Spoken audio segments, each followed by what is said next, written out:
బంగారం ఆలోచించిన ఆశాభంగం. మంచి తరుణం మించినా దొరకదు.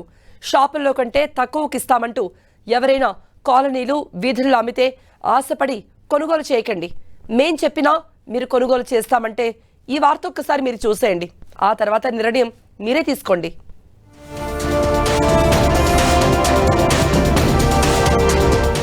తక్కువ ధరకే బంగారం, కస్టమ్స్ కళ్లుగప్పి స్మగ్లింగ్ ద్వారా తెచ్చామంటూ బురిడి. గోల్డ్ స్మిత్ చెకింగ్ తో వెలుగులోకి నకిలీ బంగారం.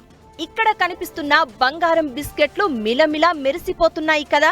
వీటన్నింటినీ ఆభరణాలుగా మార్చి ఒంటిపై ధరిస్తే అచ్చం లక్ష్మీదేవిలా మెరిసిపోతాం అనుకుంటున్నారా? ఇందులో ఒక్కటి కొనుగోలు చేసినా చాలు అనుకుంటున్నారా?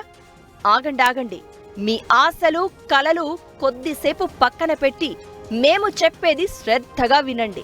ముందు మీకు ఒకటి క్లారిటీ ఇవ్వాలని అనుకుంటున్నాం. ఇది అసలైన బంగారం కాదు. అవును, ఇదంతా బంగారంలా కనిపిస్తుందే కానీ బంగారం కాదు.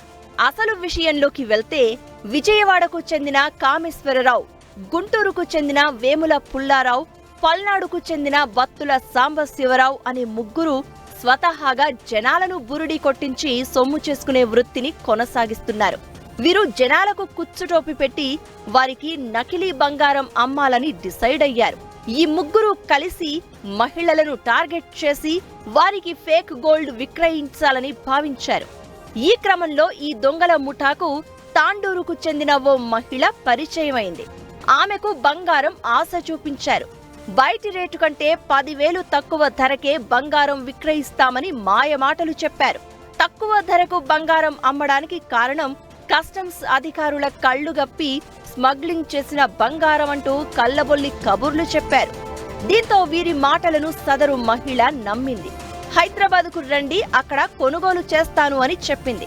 అయితే కనీసం అరకిలో కొనుగోలు చేయాలని ఆమెను ఫేక్ గాళ్లు డిమాండ్ చేశారు. తక్కువ ధరకు వస్తుంది, పైగా అరకిలో ఇస్తామంటున్నారంటూ ఆ మహిళ మరింత ఉత్సాహంతో భాగ్యనగరానికి బస్సెక్కి వచ్చేసింది.